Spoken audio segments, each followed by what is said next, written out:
Hello everyone, and welcome to the second series of the day. It's going to be Roll1Esports versus Bork, side of the moon, going to Division B West. Now, this is going to be a pretty spicy one. These two teams have already played this season, and last time Bork, side of the moon, came out on top with a 2-0 win. And if we take a look at the standings, Bork, side of the moon currently in second place with 22 points, Roll1Esports fourth place with 20. This will have ramifications on the standings no matter who wins. Roll1Esports could take that number one spot, and really whoever wins this series, at least temporarily, will be holding that number one spot in the division. But now, if we head over to the map pick, it's a pretty spicy one because so Roll1Esports as the home team, they decided to take map pick. So they're going to ban away Brax's holdout and Alterac Pass. Bork, side of the moon, going to ban away Battlefield of Eternity and Tomb of the Spider Queen. And what makes this spicy is Roll1Esports picked Dragonshire themselves. And this was one of the maps they got beaten on the last time these two teams met. So, I mean, the way Bork side of the moon played it was very interesting. They had the anchors, they did the 1-3-1.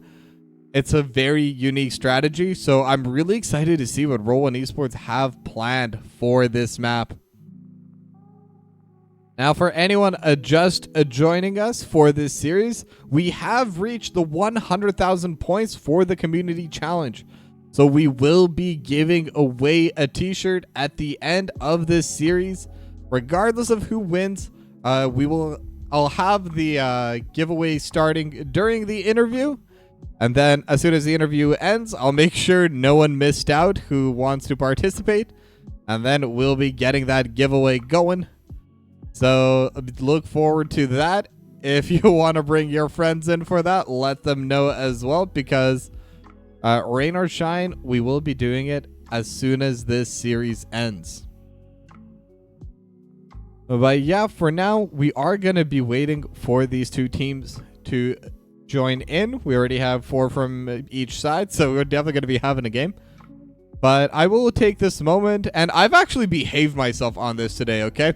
I know lots of you watch me, but I have not chilled that much. So, So I would like to thank today's sponsor, Legend of Mushroom, for sponsoring the TokiB stream.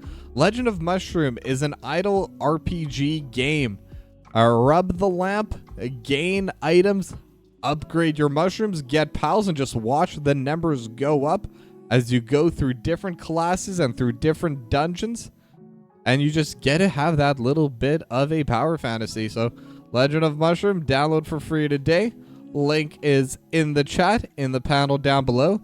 And just installing it on its own really helps me out a lot as a streamer. But obviously, you see the goals down there. The more of them you hit, the more you help me out. Reach as many as you can if you're feeling up for it. I recommend it. I've been playing for a while, so gotta be enjoying it. Grizzly, if you want to, yeah, you can literally just do that. And you'll know if it counted because there will be a little bit of a pop-up on the widget. Get your name up on the stream. Lots of little fun ways. In fact, I can show you because I've been meaning to buy this little $5 pack, which is part of my goals as well. So, if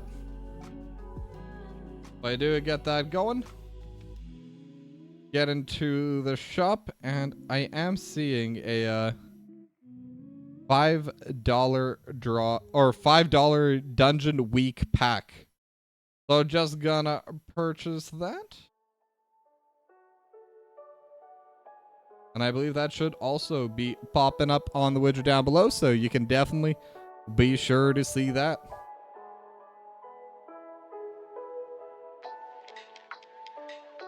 Alright, and there we go. Got all those dungeon keys. I am ready to go. Well, it sometimes takes a couple minutes, but should be coming out shortly. But either way, just waiting on the final players to show up because right now I need to refocus on the game. Sorry, I'm not really good at splitting my focus. As soon as I try doing that, I just get lost and confused. But yeah, we're just waiting on the final player. They're already in the Discord, just going to be loading into the game. And then we'll be getting started shortly. But also a quick shout out to the 4 people that have installed and played the game. Thank you very much for helping support this stream and letting me bring these amazing casts to you. But 10th player has now joined. Let me get that ready check going. And we should be getting started on these games momentarily. And I mean, last time it was a 2-0, but I mean, I cast those games myself. This was a very, very close 2-0. Either of these two teams could have definitely come out on top. Either of these two teams could have definitely won any one of those maps. So, I mean, it really just goes to show these two teams, they're at the top of the table for a reason. They're the top of B West for a reason. And they play super closely with each other for a reason. They are both very solid teams, and they are both teams that I'm really looking forward to just watching for this series. And specifically Bork's side of the moon. And this first map, that's definitely the one I'm most excited for. It's a map that's basically just going to be the... it's Dragonshire. It's a map that Bork's side of the moon, they've brought a new strategy in before. But this time, Roll1Esports picked it. I really want to know what their answer is going to be to that Arthas or that Tyrael in the offlane. Just something that's really different from the main strategy that most teams do play. But yeah, sort of an elongated start right now. The ready check has started. One of the teams has already gone through with it. The other side gonna be ready now. Okay, so we should be heading in momentarily to the first draft of our second series of the day between Roll1Esports and Bork side of the moon. Yep, there we go. Now they're starting it. Okay, only a few minutes late. I think I may have jumped the gun a bit on the intro, but oh well. I filled in the time with as much shilling as I could. But the draft begins, and now we are on Dragonshire. Definitely one of the more fun maps that this game has to offer. And, I mean, it's a very tall map, so stuff like globals definitely brings a lot of pressure. But again, Bork side of the moon, they were able to split up their team. In the past, they were able to have that very different strategy compared to what most teams do play. But now Rexar going to be the first ban coming out of Bork. And they're just trying to get rid of those off-laners right now. Rexar especially makes a lot of sense because it is one of the more annoying heroes to deal with, without a doubt. As there we go. That's the $5 notification you saw. That's me buying that $5 pack. So like I said, there is a little bit of a delay sometimes. Stream Elements has definitely been struggling a bit with their API. But they just got a partnership with Twitch. So I think they're just a little bit overloaded with their systems. It is slowly but surely getting better. But trust me when I say eventually all of these things will count. But Kerrigan actually going to get banned by Roll1Esports. So I'm a bit surprised to see that. That's not a very common ban. And then Bork side of the moon going to ban away the Thrall. They're just trying to get rid of those offlane power picks. Because Rexar and Thrall, they're both pretty solid lane bullies. And also, especially Thrall, very solid in those team fights. Both the Earthquake and the Sundering, super strong, super valuable. Roll1Esports with their final ban, going to remove the Sylvanas and a Nubrak locked in for ATD09. Going to be the big main tank coming out of Bork. I think it's a pretty solid pick. It's interesting that it's their first pick. It is one of the best engages in the game. But it is also pretty squishy when it comes to main tank. But now, Stukov and Junkrat are going to get locked in for Juaniba and Dr. Evil. Which does kind of point towards a big combo. I mean, there's a lot of picks that go well with the Stukov, especially. There's the Leoric. There's the Varian, obviously. The Varian-Stukov combo, very well known for a reason. But Bork, they're going to lock in the Chromie for Bacon, and they're going to take the Leoric themselves. So if they're able to ban out... if they do decide to ban away the Varian, those are going to be the two main combos that are typically picked with the Stukov. It'll still be useful. Lurking Arm is always good. And all the healing from Stukov is always going to be good. So, like, no matter what, this is going to be a solid healer. But the one issue it has is there is no cleanse on a Stukov. It is the one weakness that hero does have, but it is a major one. But now they're going to ban away the Anduin. And I think that makes a lot of sense. The Light Bomb combo goes really well with both the Nubrak and Leoric. The Wraithwalk able to really bring in the stuns. But there is a lot they could try to ban away. They could try ban away tanks. They could try ban away even more offlaners that have already banned out too. What's another third? As thank you to Anonymous who installed the game. Appreciate that a lot. But they are going to ban away the ETC instead. So that's going to be a tank removed. So now Roll1Esports, I mean, they still have a lot of options. Johanna's still available. If they want to do stitches, they want to get fancy, they can do that, though. I think it is pretty difficult into a Leoric and a Nubrak. There's also the Garrosh if they play that, the Diablo. There's a lot of options, and most notably, the Varian was still available. So it is going to be the Varian Stukov combo played after all for Roll1Esports, which means they probably want Burst in that final player, in that Velvet pick. Because typically that's how you play Varian. You lock someone down with the taunt, and you get that kill as soon and as fast as possible. Now, Zad's going to lock in the Dahaka, and that'll give them a bit of pressure in the offlane. Now, Dahaka versus Leoric, I'm not even sure who wins that out.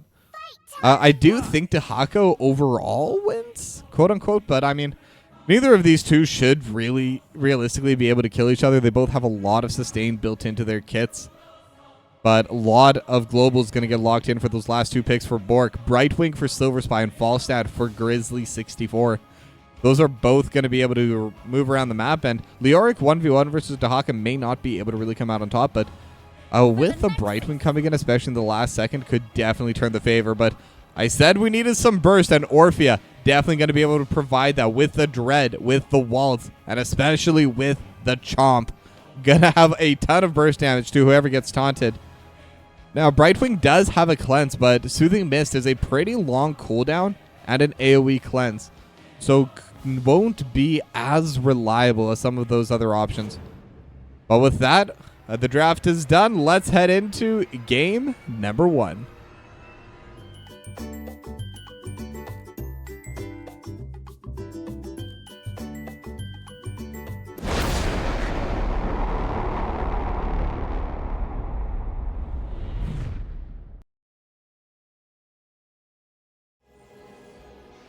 All right, and we are into game number 1. Prepare for combat. Dragonshire. Sorry, 1 second. My overlays got a little bit messed up there for a sec. Between Roll1Esports and Bork side of the moon. So now, the one issue right now that there is for Rock Your World, it is going to be that a variant kind of needs a little bit of time. It needs that level 4 because before it becomes a true hero. Before it's able to actually do anything in the front line, needs that taunt ability first. But another interesting thing is that it is going to be Greater Polymorph as the first talent coming out of Silver Spy. So not going to have that extra phase shift cooldown reduction, not going to have that extra phase shift healing. But that will help a lot more in these team fights. And I think that's probably the goal, just trying to get the Polymorph earlier, able to get the Polymorph from a safer position if they are trying to play anti-dive. I mean, it's definitely one of those picks that depends entirely on style and on team comp. But it's going to take a little bit of damage, as it is going to be the Gathering Storm talent coming out of Grizzly, as Grizzly immediately runs down to the bot lane to match Dr. Evil. But Roll1Esports setting in 3 members to the top lane towards Smoke. Lurkin Arm will get a decent amount of poke onto Smoke, but again, we'll be able to just back it up. We'll be able to back away. Now the poke is still going to be coming through in the bot lane. Dr. Evil just solo holding the lane. And when I said Roll1Esports was going to have a plan, this seems to be it. They're looking towards ATD09. The drag's not going to land. Lurkin Arm will be able to buy a little bit of space, but not going to be able to get too much pressure going through there. As now Zad needs to run back up to the top lane. The wave is pushed in. Smoke is already there. Going to try buying a little bit of time with the Drain Hope, but not going to be able to accomplish too much there. It is the Dahaka. Without any hard CC, not really going to be able to lock him down in any meaningful way. Now Velvet and Juaniba going to be taking the siege camp for Roll1Esports, as Bacon and Silver Spy just finished their own siege camp for Bork's side of the moon. And now we're starting to get into more or less normal lane setups, at least what is the most common on this map. But actually the bot lane, they're able to jump down and they were able to take down Grizzly, and that was before level 4 the taunt came out for Rock Your World. So this could be a pretty big push for them. It could be a big show of things to come, as now they do have the level 4. They have the taunt. They have Lurking Arm as well. Chomp dealing so much damage, and ATD09. And that's the idea of this team composition. And into an Anubrak, if you have the taunt into the Lurking Arm, it's so hard to play into it just because there's no way to get out with that cleanse. Now, Anubrak does have a sort of a cleanse with that Burrow Charge. Is unstoppable during it, but if you're not able to get that off to begin with, there's no way they're going to give you a chance. Now they're on to Bacon, and they had the Soothing Mist, but again, just the DPS coming through is way too high. And Roll1Esports, they're having a solid start, 3-0 to begin. Now during that, at least the Bruiser camp was finished by Bork's side of the moon, so they will have a bit of a push happening in the top side. But Roll1Esports, they're just bringing 3 members top. Make that 4. Velvet's here as well. And with the Dread, just going to be able to push out the lane. Now, Dr. Evil just trying to get a little bit of poke on a Grizzly. It actually gets quite a bit with those little grenades. Silver Spy, however, will be able to just walk up onto the point. So the Dragon Shrine not going to be going the way of either of these two teams quite yet. But now 3 members strong in the bot lane, as ATD09 was getting jumped on a little bit, but with the Impale, Rocky Road not going to be able to land the taunt. And now Bork gonna get started on the Bruiser camp in this bot lane as well. And they should be able to clear this out pretty safely. And this camp is why most of the time teams do elect to send the majority of their team comp into the bot lane. But now Wraithwalk gonna be used by Smoke just to get away from the wave. But obviously not a big deal. Smoke can just wait for it to crash into the wall, and we'll be able to just clear it out from there, and we'll be able to get the sustain. But it's now Zad's gonna run down to the bot lane as they're looking towards ATD09, but the cleanse is there, the Soothing Mist, same with the phase shift to keep ATD09 alive. But it's still a major cooldown burn just for a taunt, which really is not a long cooldown. They can do that every now and then, but if Rock Your World is able to get good value out of these taunts, they can get more and more taunts than there are going to be heals and cleanses coming out of Silver Spy. So it's really going to depend a lot on the macro movements, on the map movements of both of these two teams. As again, Roll1Esports going to be able to take both the shrines for now, but can they actually take the Dragon Knight? So it's probably going to get jumped on, going to get taunted, but no follow-up there. Just going to be poking down the Brightwing. Roll1Esports, again, they have the pressure in the top side. They could potentially even look to push here, but no push will be found yet. But now ATD09 at the side of Bork, they're looking to invade onto the siege camp, but Zad in a good spot. Bacon will be able to cancel just in time. That could have been bad. That was actually really close. Zad almost able to take that Dragon Knight into their hands, but the push on the top side still coming through. Velvet's there. But again, they're just going to push it into the wall, and then they're going to back away. But because of that, ATD09 and Silver Spy, they're going to be able to retake onto this zone. As now the Dragon Knight is available for whoever wants it. Bacon, though, is going to be there to prevent it with the Sandblast. As Bork's side of the moon will be able to retake onto this bottom shrine. So overall, it looks like the advantage the Roll1Esports had early on, it's starting to fall behind a bit just because they have given away so many camps to get the map state. But now ATD09 going to get taunted, going to get silenced. But again, with the phase shift and with a Bro Charge, going to be able to get away now. The Temporal Loop will land onto Velvet. Lots of bursts with the Dragon's Breath, but not able to finish off the kill. Level 10's now up for Bork's side of the moon, and that just shows how much better they've been soaking up the map, because they're down 3 kills, but they're up half a level right now. However, Grizzly is going to go down there. I managed to catch the tail end of that one. So that will give a little bit more pressure, a little bit more time for Roll1Esports to play forward. And now they're looking for the siege camp themselves. And they have full movement over towards this bot side of the map. They're even going to get a decent amount of damage onto the fort. But now ATD09 wants to contest it. And the taunt will land. They have the Lurking Arm as well. And the Crushing Jaw is not going to be able to land. Silver Spy will get burst down a little bit. but Grizzly going to be able to rejoin with flight as Dr. Evil took a couple of fort shots, but overall will be fine. Now the phase shift is coming through. Rock Your World going to try to take that point, going to try to take that Dragon Shrine, but with Bacon here, with Smoke here, they have a lot of different heroes that are able to accomplish a lot in terms of zoning. And unless they're able to bring out more damage as the Extend Arm, just pushing Smoke all the way back, they shouldn't be able to get this locked in for themselves. Smoke is playing forward, is taunted. No Lurking Armor available, but they're going to be able to take the Dragon Knight anyway. So they will have the push. They will have the first Dragon Knight, and they're setting it straight to the bot lane. They already have the wall taken down, so will be able to go straight to the fort and start dealing damage to that main structure. And if they're able to get the passive push going, they'll be in a good spot as Velvet and Juaniba just trying to push onto Smoke, but not going to be able to get a kill there. Now, there is a lot of damage, so Zad still shouldn't be able to finish the fort, but it is going to be some pretty meaningful damage. ATD09 just going to get punted away. Triangle Flame for a little bit of extra poke damage. And Grizzly's just stacking up a little bit, but they have the taunt, and they're looking towards Grizzly, but again, Soothing Mist going to get burned by Silver Spy.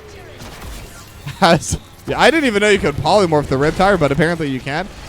But either way, Riptire gonna land on a Grizzly, gonna deal decent damage, but obviously Silver Spy will be able to passively heal that up, as well as the Health Orbs.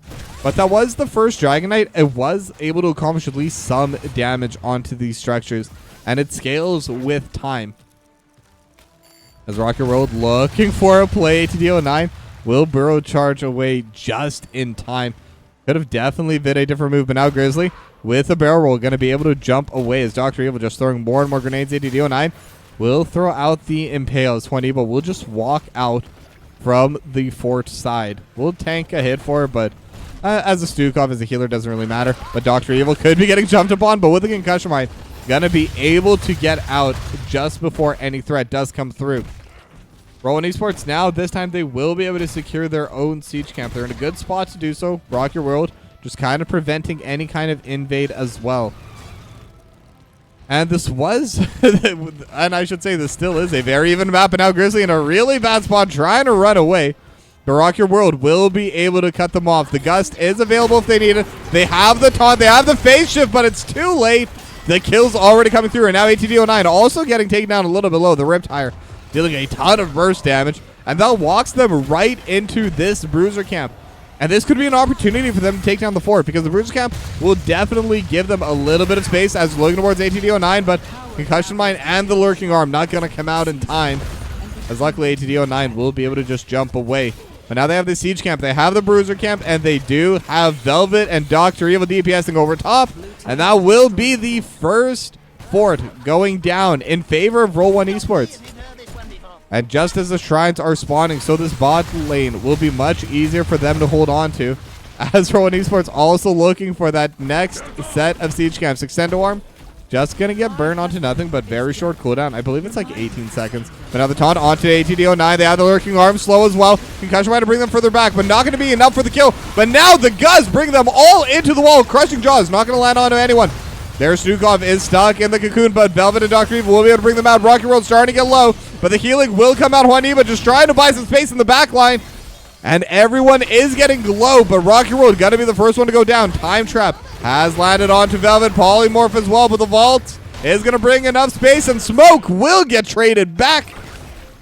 And now Grizzly into the trap. The Extendo Arm actually may have saved Grizzly there, but that is still going to be a 1-for-1 trade overall, with a little bit of damage from the siege camp landing onto those walls. Now Smoke trying to reset and respawn, and Zad will be able to take control of this top shrine, and with the Brush Stalker could in theory just immediately go in for it, but Dr. Evil already here. Smoke trying to respawn. Bacon in there as quickly as possible, and Dr. Evil not going to be able to get the second Dragon Knight for Roll1Esports. As now the trades are starting to come through. Grizzly could be in a bad spot. Velvet chasing onto it. And if those Shadow Waltzes are able to land, could definitely be a kill. But Rocky Road is here from the side and could look towards Silver Spy. But no, it's got to be Grizzly. And with the Lurking Arm, so much burst damage. Now Temporal Loop's going to bring back Dr. Evil. But with Grizzly gone, they're going to be missing a lot of that damage. Dr. Evil definitely not going to be threatened there. And the grenades are going to be popping through onto the wall. Just dealing a little bit of damage, not too much. A drag from Zad onto ATD09. Same story. But now the taunt could come through, and they have the lurking arm just buying space in the front. Smoke will be taunted on top of it, and just so much damage coming in from Roll1Esports. This pickoff composition is definitely working for them. They're getting a lot of value through each one of these fights, through each one of these engages, and now they're in a very good spot to try and take this Dragon Knight as well. Rock Your World gonna be the one channeling it, and ATD09 not gonna be there in time, so that's gonna be the Dragon Knight coming in through to the mid lane. And Rock Your World just gonna bash through this wall immediately. All 5 members are here, or at least will be here, as Smoke has respawned over in the mid lane. Now the Dragon Knight will get taken down pretty low, so not going to be able to get too good value with it yet. But the mid lane wall being gone will help buy a little bit more space next time they do want to secure this objective. ATD09 going to get punted away. Silver Spy taking a little bit of damage from the grenades, actually. And could walk up towards the top side, get a couple of flame breaths onto the top lane fort. I don't suspect they'll be able to take this down themselves right now, but at the very least, they'll be able to get some damage. But now Bacon playing forward, gets hit by the drag, but no one else is here to start the fight. Rock Your World now going to be outside of it, looking for the taunt. And we'll be able to get on to Grizzly. The crushing jaws will land in the back line, but in the meanwhile, they were able to finish off one. Now Velvet starting to get low as well. The guys pushing Velvet further away from safety, but the Riptire will be able to take down Grizzly. It's 1-for-1 so far. Smoke gonna be hit straight into the air with a concussion mine, but with the Wraithwalk, will be able to get back to safety. So it's a 1-for-1 DPS for tank. But there's really nothing on the map for either of these two teams to really start pushing for. However, there is a little bit of a push in the bot lane. And again, that passive wave, bit by bit, it does add up. This is permanent damage done to these walls. One final shot, gonna be able to at least take down one of those walls. And it's not something to be trifled with, because those cannons also scale up with game time. The longer we get into the game, the more value they'll be able to deal with it, the more damage they'll be able to bring out with it. So this is going to be a pretty solid game coming out from Roll1Esports so far. They're going to have the passive push, and they've been utilizing it pretty well so far. But now if they're able to get any more forts, either in top or even mid lane, just to have those extra waves, that extra pressure on the map, I think they're going to have a much easier time with the rest of the game. This is a pretty snowballing map as well. But they're going to clear away the siege camp that was taken by Bork. They're going to have theirs passively pushing it as well and get started on the Bruiser camp in the bot side. Now Silver Spy, Bacon, and now Grizzly. The 3 of them will take the Bruiser camp on their top right. And that will give them at least a little bit of a push in the mid lane. But right now, Roll1Esports, they are positioning towards the bot side. They have the taunt on a Silver Spy, but not the target they wanted. Temporal Loop will bring a little bit of damage. And I say a little bit, but quite a bit to Rock Your World.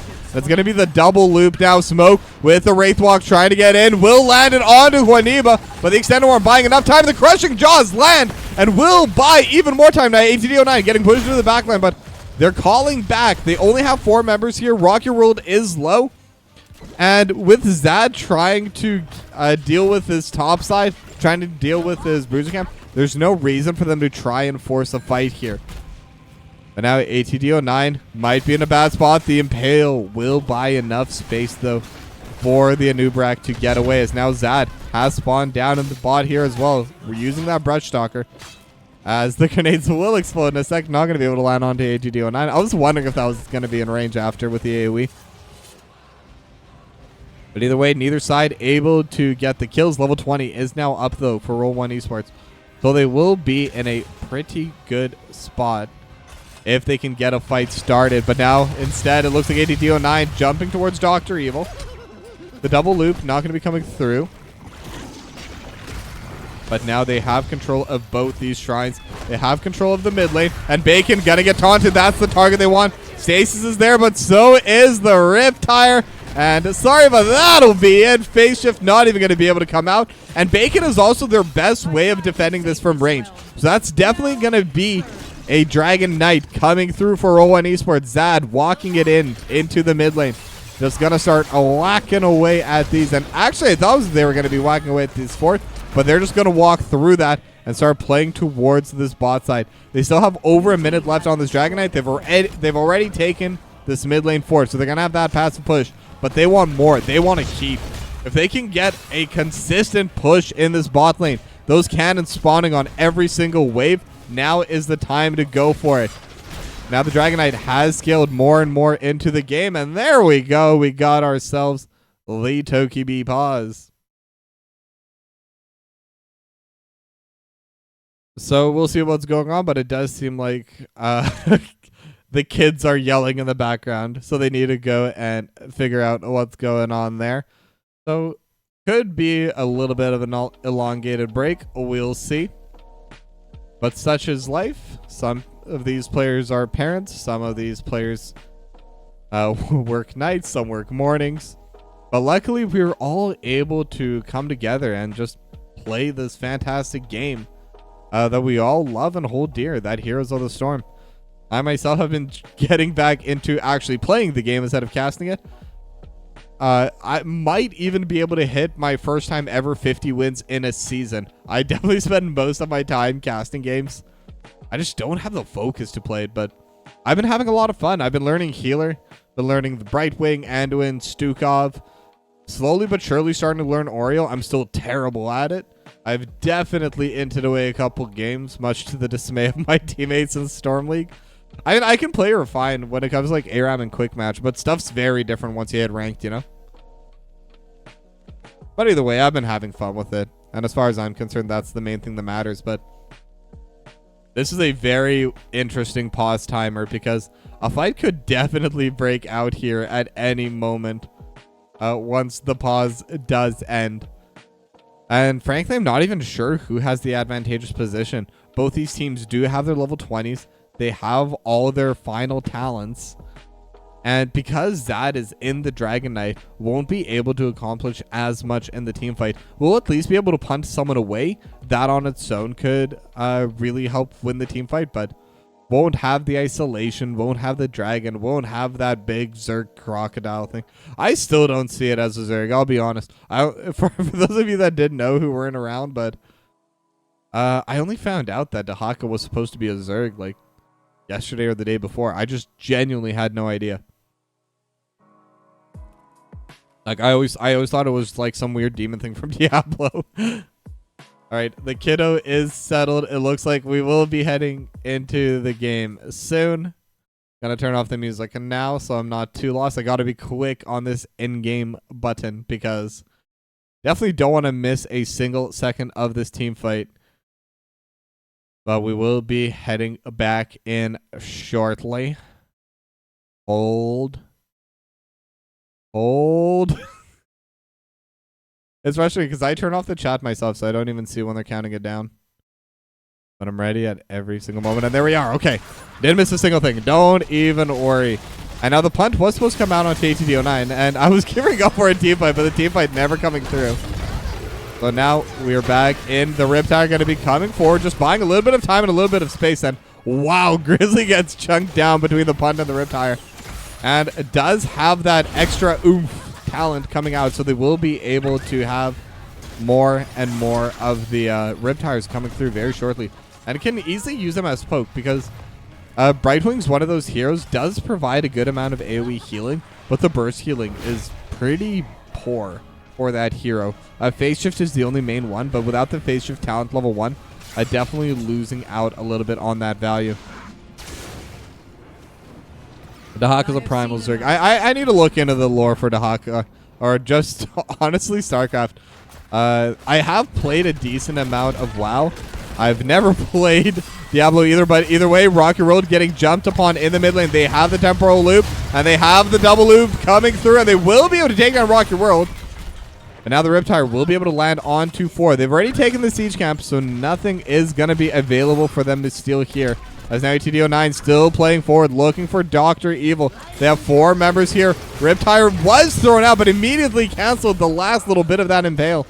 So that's going to force a massive cooldown. Now, minions going in the top lane, getting a little bit of damage onto the fort, but this dive could be coming out. Now, The burrow charge not going to land, was just used to check the brush. They have the silence in there as well, but that will be the bot lane fort going down.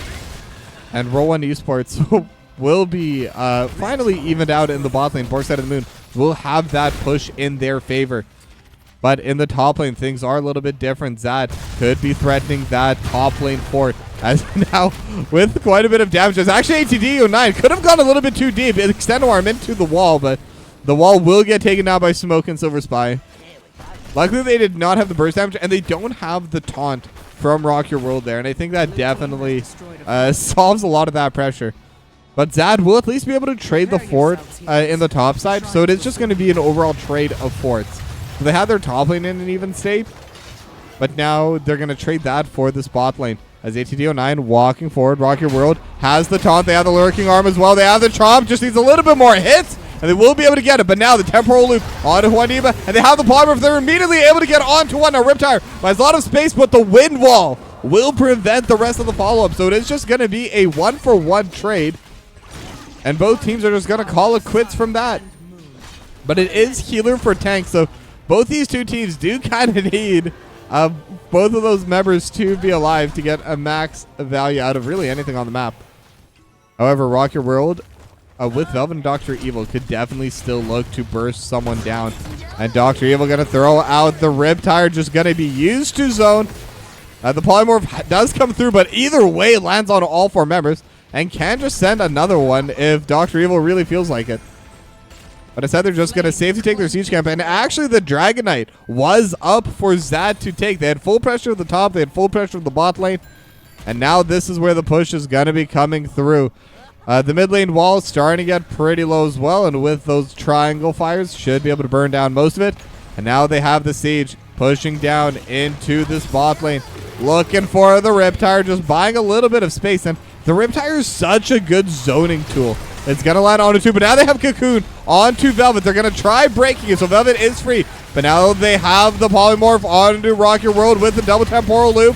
Will be alive for now, but it's definitely going to go. And the Sandblast will be more than enough damage for the kill. But again, Zad is in the Dragon Knight, not able to get too much control. Now the polymorph is coming through. Velvet windwalled into the back line, and now will be going down as well. Now the Riptire is going to land on a 2, but Silver Spy able to heal ATD09. So they weren't even able to finish off this bot lane keep. This is a good spot for Bork side of the moon to be in. But the Dragon Knight is still alive, so that could definitely be a threat for them to deal with. Silver Spy trying to group into the front as they're now pushing into this bot lane. It is 5v3. Could be a position for them to end the game. But Silver Spy gonna get burst down, and now ATD09 will get pushed back into the wall. And the silence coming through with the lurking arm. That alone should definitely keep their keep safe and keep their walls safe too. Taking down Silver Spy had to happen, but between Zad and Dr. Evil, they were able to accomplish it, and they're going to be able to keep their structures safe and sound. But not the same thing can be said for Bork side of the moon. Again, the passive push in the mid lane, the passive push in the top lane, it's slowly but surely destroying their base bit by bit, brick by brick. It's all going down. But now Bork side of the moon, they're going to be able to at least clear away this bruiser camp. And we'll have some passive push in the mid lane. There's no bruiser camp available, at least not for a little bit, for Roll1Esports. So as I say that, I actually thought it was going to be a lot earlier on. But no, it's going to be up in literally 1 second if they want to take it. But we're 23 minutes into the game. And both these two teams definitely trying to play it a little bit safe. Because Roll1Esports, they're just working towards constantly having those Dragon Knights and getting those consistent damage onto those structures with the Dragon Knight. But at 23 minutes, this Dragon Knight will be able to absolutely shred through these structures. And having this bot lane keep just one Dragon's Breath, I think will be enough to take it down. Sorry, not Dragon's Breath, but the Triangle Breath. Oh, whatever the thing the Dragon Knight uses. I should look up the name on. I think I will if anyone takes another Dragon Knight this time around. But Bork side of the moon, they're finally starting to play a little bit forward. ATD09 hiding in the brush. And the shrines are activating in about 20 seconds. Now, bot side bruiser camp is up. Same with the siege camp. But looking at the stacks, there haven't actually been that many. So it's 124 stacks for Taste of Explosion. Dr. Evil could be getting jumped upon, but will be able to jump away in time. But now the fight could be a little bit split. The Bork side of the moon can find Engage. The Entomb not going to find anyone. That's a major cooldown used. Is now ATD09 getting taunted with the Lurking Arm. They're looking for ATD09, but with the Burrow Charge, with the Wind Wall, ATD09 will be able to back away, but that's still a victory overall for Roll1Esports. They were able to get a lot of damage onto that main tank. Concussion Mine is there to push back ATD09. And now they're bringing their team. They want to defend this Dragon Knight. They don't want to give it away. Rocky World trading a little bit with smoke. As the Riptire is coming through, going to land onto 2. They're looking for the taunt, and they have found ATD09. They have the damage service by 10 HP to back away, but Smoke won't be as lucky. It's going to be a 2-for-0. Grizzly will be able to take that top shrine, at least for a little bit, but this could be a massive push coming through. And in fact, I think Roll1Esports, they could threaten the game here. No frontline left at all. They don't have the Anubrak. They don't have the Leoric. Now Smoke, assuming with the Drain Hopes, though that one actually goes wide, will be able to respawn soonish, will be able to lower that respawn time. Now they're sending all of their members down to the bot lane. Velvet is going to be the one inside of the Dragon Knight this time around. And now they already have the keep. That's going to be guaranteed. But can they end the game here? 20 seconds left before anyone else respawns. Velvet's already here with full HP. The Soothing Mist is going to be there in the back line. They have the Temporal Loop. And Rocky World starting at pretty low. Riptire actually going to get blown up. And Rocky World will not go down. Actually will with the Sandblast, but doesn't matter. Velvet will be able to finish it off with the Dragon Knight. And Roll1Esports, they take game number 1.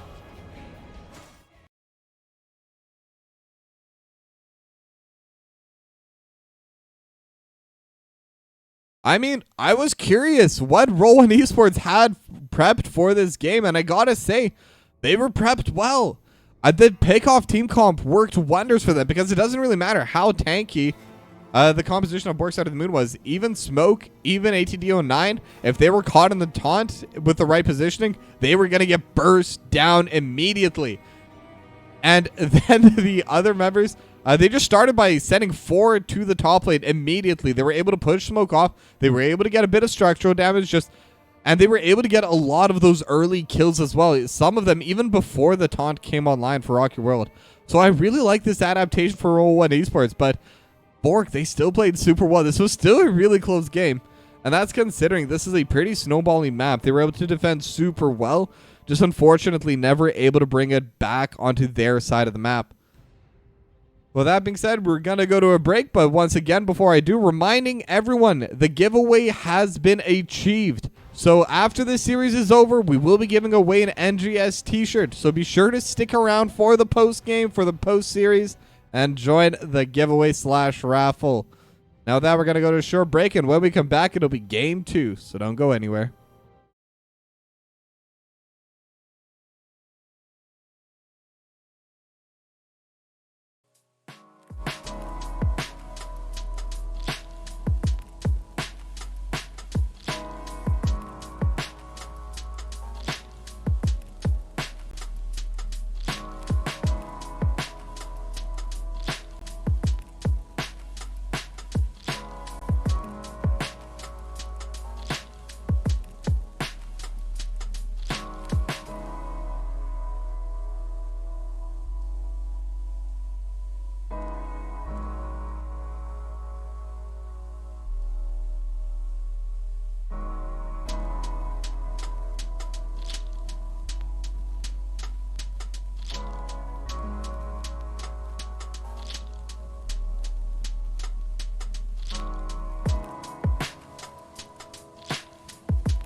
Welcome back, everyone, and we are here for the second draft of our second series between Roll1Esports and Bork Side of the Moon.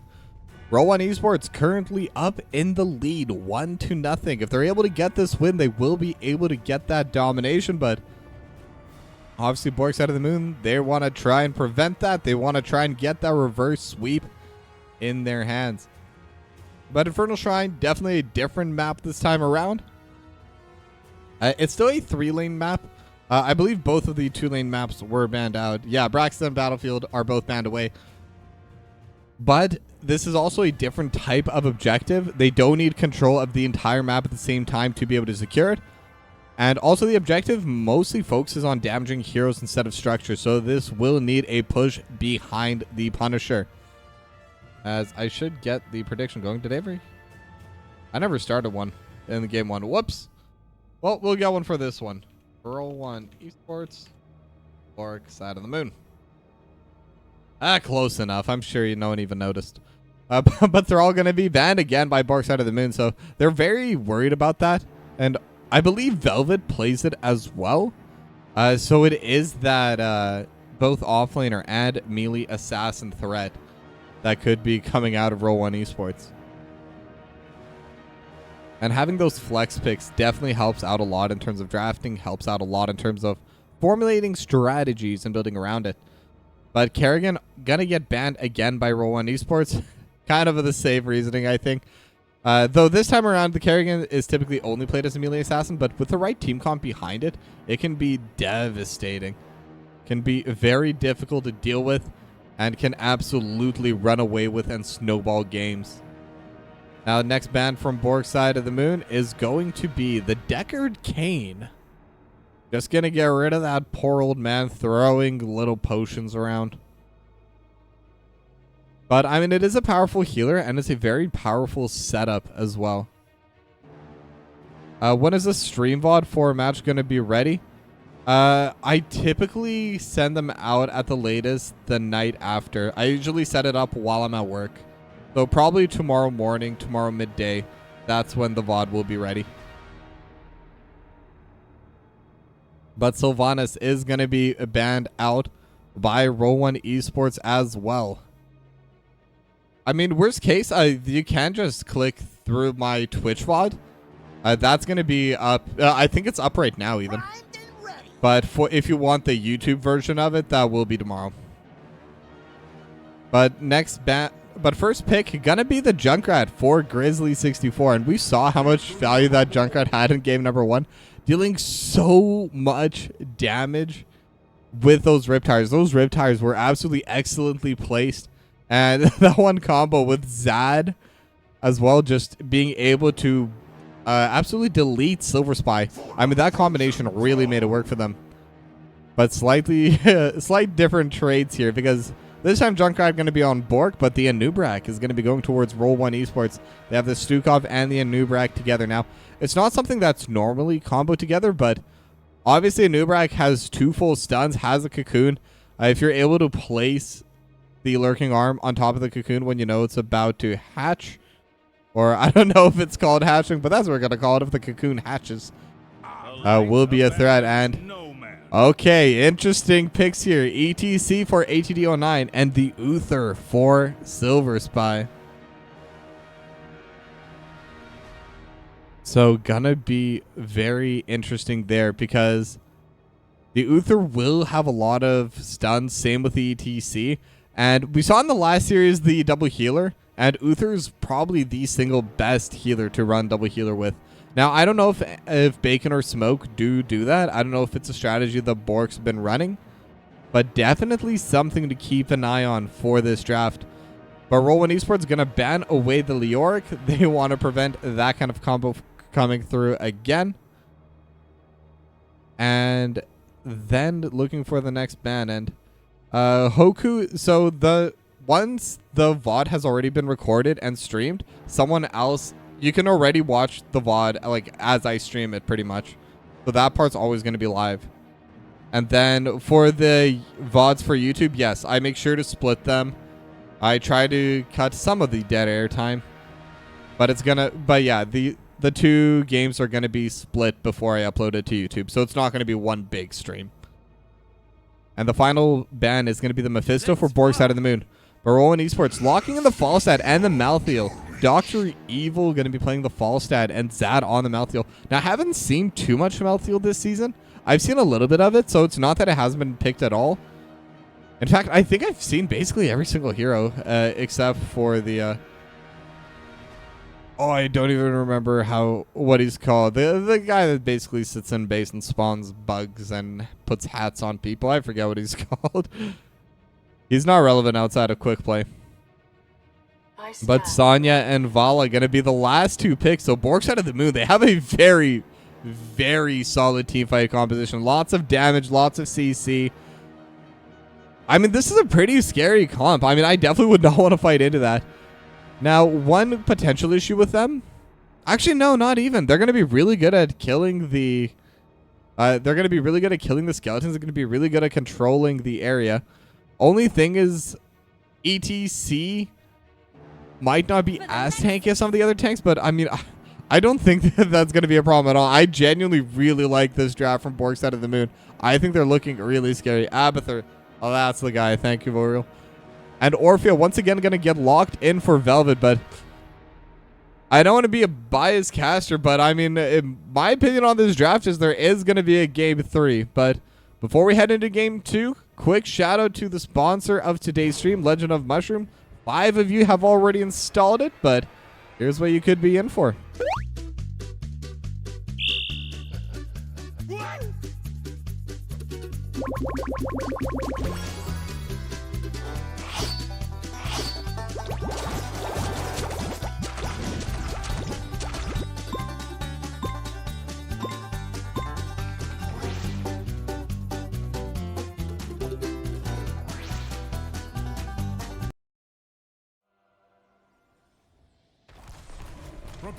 And that was Legend of Mushroom. Again, just type a mushroom, or let me do that actually. Yeah, click the link in chat, click the panel down below, and just by installing it, you're helping support this stream. I don't even have to play it if you don't want it, but obviously if you're gonna install it, you may as well give it a go. You never know. But yeah, definitely give it a go. But with that, we're in map number 2. It's going to be Roll1Esports versus Bork side of the moon. Now, it is going to be frequent flyer coming out for the Falstad. So this is going to be the infinitely scaling auto attack Falstad. Now, obviously, Falstad scales super well into late game regardless of the build. With the exception being potentially Lightning Rod, just because it's very hard to scale, very hard to have that damage be coming out consistently the whole game. But with either the auto attacks or the Hammerang build, it's going to be super difficult to deal with. And now, speaking of which, for Bacon, it's going to be Creed of the Hunter, but now the teamfight could be starting ADD09. Going to be able to just jump away with the power slide, as now they're aiming towards Dr. Evil. They're not going to be able to find the play. Smoke already has the push in the top side. Going to immediately run to the wall, trying to get out before the crash comes in from Roll1Esports. But now 4 members strong on this bot side. They're going to be sending in the Junkrat, the Vala, and this is where most of the camps are going to be spawning, as all the siege camps are now available on the map. They're just going to be setting that forecourt between the bot lane and the mid lane, but now they have the stun on ATD09. Bro Charge still hasn't been used, will be used defensively now just to prevent any of this poke damage, and more importantly, any of the stacks going through to Bacon. But they will get started on their siege camp. Bork side of the moon should be able to just safely clear this away, and ATD09 even scouting out that other siege camp. They know it hasn't started now. The Hammerang will land, but again, this is the auto attack build, so not going to be able to get any scaling from that, as Smoke is still there on the top side and just kind of playing back. Bork side of the moon have a lot of information in this bot side. They've taken control of basically every brush. They know that Roll1Esports is not on the bottom half of the map. So because of that, Smoke needs to play safely, needs to play back. And now that they're showing themselves, now Smoke can start playing up.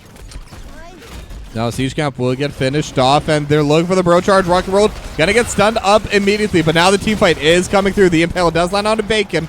And Dr. Evil just free hitting on into the back line, but not enough damage to get a kill. The Impaler is even helping a little bit with the damage for Bork's side of the moon, but no one's going to end up going down. First blood still up in the air for either of these two teams to take. Now level 4 Talon's going to get matched by Roll1Esports, but they are starting to fall into a bit of a deficit in terms of that experience. Almost half a level actually, but Grizzly going to be able to just dodge out Rocky World. Fancy footwork. And with a concussion mine, we'll be able to just jump over the wall. But now Bacon and Silver Spy going to finish off this Bruiser camp. And once they do that, they'll have some pressure in the top side, and the Arcane Shrine will be spawning shortly. But ATD09 could have been in a bad spot, but again, with the Power Slide, able to get back up to safety. And also able to get right back into danger to prevent that extra rotation from coming through for Roll1Esports. But now they're going to get started on their own Bruiser camp, and they should be able to secure this. Not enough members of Bork to really contest it. Would have been a bit of a silly play as well. They do not have any kind of advantage for that play. But they have the push happening in the top side. The Bruiser camp is going to be able to crash near the wall at the very least. Dr. Even and Rocket World trying to prevent it from getting into the wall. And with the Dread, with all of the different DPSs they have, they will be able to clear away the Bruiser camp before it has any damage on the wall. And now Bork Side of the Moon, they have to deal with the Bruiser camp that Roll1Esports have been able to get set up. And now the engagement goes in. They have the silence lurking arm onto ATD09, but the face melt gonna push everyone back. But Roll1Esports, they're the ones that come out ahead here. They're the ones that have the spot. The internal play, and now they're looking towards ATD09. Face melt actually bringing Rocket World pretty far back, and just a couple more autos. Power Slide aiming onto Dr. Evil. Dr. Evil with the barrel roll will be able to get away safely. As now Zad could be in a bad spot as well. A couple autos just landing from Bacon as they do retake the zone. Now, most of them do have the well. Rocket World will not, though. And that's going to be their main tank. Being low on the main tank is a bit hard. Zad looking for it as well. Rocket World not going to be able to land the stun and will get finished off in the back line. As now it is going to be the 5v4 for a little bit. But the HP bars looking pretty good for Roll1Esports. Zad dealing a lot of damage to the back line, but the healing from Silver Spy is there. The control is there for Bork. And they're going to be able to take the first Punisher of the game. Now, again, the Punishers aren't as strong as a lot of the other map objectives are. It's really good at pushing into heroes, but it's not super good at taking down these structures. But Bacon and Grizzly are going to be there. They're going to help provide a little bit of that damage. But Rocky World just going to try and buy a little bit of time with the Impale. Spawning in those Scarabs as well does help. But at the very least, they will be able to take the wall and a little bit of damage onto the fort as well. Now, I don't expect they'll be able to finish it off as they do land the stun on a Silver Spy. And the Dread gonna land to the backline, lurking arm, buying a little bit of space. But Rocket World definitely the one that's taken the losing end of that trade. But they will be able to defend their top lane fort. Now, at the same time, Roll1Esports, they have stolen the siege camp in the bot lane. They will be able to take the bottom siege camp as well. The mid lane one, I guess. Or the middle one. But now this could be a fight. Bruin, there's 4 members here for Bork. It's 4v3. They have the stun onto Juaniba. Juaniba trying to back away. And Rocket Road will be able to jump away. But the concussion mine. Juaniba now stuck on the wrong side of the map. Grizzly body blocking. And with the last few hits, will be able to get it. So that will be a massive kill going over for Bork Side of the Moon. And they can continue this push with it. They have the numbers. And without the Stukov to help provide some space, as ATD09 preventing Velvet from respawning, but they're now jumping onto the CTC.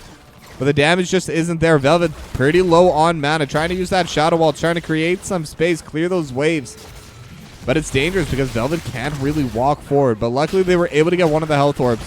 And that should put them in a good spot. ATD09 hits with the Dread, but the Chomp not going to be able to land. So they'll be able to keep this top lane fort alive for a bit longer, but it's still taking damage every single time one of those pushes does come through. Azad almost gets caught by the Ancient Spear, but will be able to dodge it out just slightly. And I gotta say, Dr. Evil's stacking pretty quickly. 17 stacks already. That's actually massive. This is going to be a really strong follow stat. And they're jumping to the top side. They already have the Cocoon. And now it's time for the Gust coming in from Dr. Evil. And the D-Shield will be there, crushing Jaws as well. But ATD09 definitely in a bad spot. Will mosh, but will go down instead. But they're going to trade it back immediately. Now Bacon going to be the other trade. And the leap from Smoke is going to come through. But the Extendo Arm from Hannibal will put a stop to the play. It's a 2-for-1. And they're able to take down Bacon, and that's going to be one of the Gambit stacks gone as well. As now Grizzly getting jumped upon as well. Dread not going to be able to finish off Grizzly. Needed that chomp to land, but is a little bit fast on that movement speed. Impossible to land every single one of those with the CC they had ready. But that's still finally a winning trade for Roll1Esports. So those were their first 2 kills of the game. So this is pretty big for them, as now Zad jumping onto the wave, just trying to clear it as fast as possible. Both these offlaners just kind of playing past each other, as the other core parts of the team are going to get started on those bruiser camps. Roll1Esports going to finish theirs off first, as we get to watch Bork Side of the Moon getting the last couple hits onto their bruiser camp. But now Rock Your World, they're setting up. The siege camp is going to be spawning, and they're there immediately, as Dr. Evil getting jumped upon a little bit by ATD09, but will be able to back away safely. But Bork Side of the Moon, they've sent multiple members to the top lane, and I think they're going to have enough pressure to just finish off this siege. And now they're looking over towards them. The last strikes might not even have been needed, as they do take down Smoke. That's going to be a pretty big pickoff, as the skeletons have spawned. That leap is a big part of the team fight for Bork Side of the Moon. And Roll1Esports, they will be able to take control of this Punisher, but I believe they will be trading this for their top lane fort. So now it depends. How much time can Bork buy? How much more pressure can they get? And if they can get a team fight started, though it does go in their favor, could be a good way to get right back into the game and just kind of solidify their lead. But it doesn't seem like they'll be able to. Smoke only now respawn, and the Punisher is going to go the way of Roll1Esports. Now they're going to get this push in the bot lane, and it looks like they're going to aim for the siege camp as well. Velvet and Dr. Evil going to be taking it down together, as now they have the stun. The cleanse is going to be coming through, and the wall is already going to be gone. The Impalers have now spawned. They're going to start helping push them in as well, as ATD09 looking for the face melt. Not going to be able to find it, as Lo walking forward, and ATD09 going to get jumped upon, and Dr. Evil with more than enough damage. Got to be able to secure that, and now the flight with the Gust going to be able to push them into the wall. And now Bacon and Silver Spy could be in a bad spot. A couple autos land. Crushing Jaws not going to be there, but Bacon still getting chased by Dr. Evil. But the D shield at 60 HP gonna keep Bacon alive, but that's still a major cooldown used, and it's also pushed them off of this bot lane wall. So this Frozen Punisher, it's already gone on the fort, and now they can get even more value with it, as one final jump just to stun up Grizzly. And I don't think this wall will go down, but I mean, they still got way more than half of it down. This is a massive victory for Roll1Esports, as they are looking to get this domination tonight. But now in the meanwhile, ATD09 and Rock Your World looking to trade a little bit over in the spot side, but doesn't seem like it's going to be able to happen, as the siege camp will go down. And Roll1Esports will be able to secure that. They'll be able to get the experience. But Bork Side of the Moon should be able to clear this out without any issue. Though, as I say, that Rock Your World looking for the engagement, not going to be able to find it. Just kind of fishing with the Impale. And Roll1Esports, they're up about a level and a half, but they're not up a talent tier. So there's no reason for them to fight yet. They're just going to make sure all their waves are pushed in. They're going to make sure they're set up. And once they have their 16s, that's when they can start looking to play aggressively, unless an opportunity presents itself. They are pushing out into this mid lane, but again, with Grizzly there, with Bacon there, it is a difficult push. ATD09 could be looking for a play, but not going to be able to find one. As Roll1Esports, they are playing pretty safe. They're playing pretty far back. 28 stacks on Frequent Flyer, by the way, is absolutely nutty. That is so much for 11 minutes. This is going to be a very strong fall stat. And now level 16 is up. ATD09 still sitting in the mid lane, as the siege camp gets started by Bacon and Silver Spy. And now they should be able to clear this pretty quickly. Most of their team is going to be here. They are aware they're down a talent, though, so they do need to hurry, because our Rock Your World is moving forward. ATD09 buys a little bit of space with the face mount, and with the power side, going to be able to dodge out the Impale. That's going to be a victory for Bork Side of the Moon. They're getting closer and closer to the 16s, and the less they lose to get that, the better. As the face melt with the boombox going to buy a little bit of space for them, they will help them clear out this mid lane. And again, both sides just kind of posturing right now. Neither one really wants to play super aggressive. Neither will.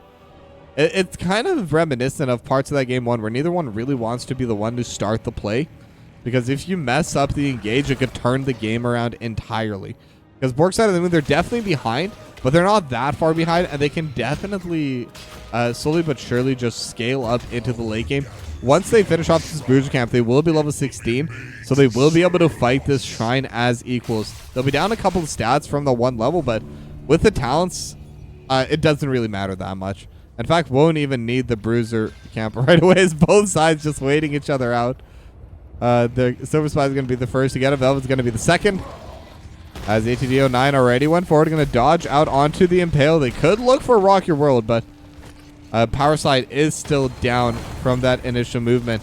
But Bork Side of the Moon, they're actually going to be the first ones to take control of this area. Now, there is a push in the bot lane. Dr. Evil getting really good value down here. Has a set of Impalers, has a cannon as well. Rock Your World just trying to get this mid lane pushed out as hard as possible. And it looks like Roll1Esports, they're not entertaining this at all.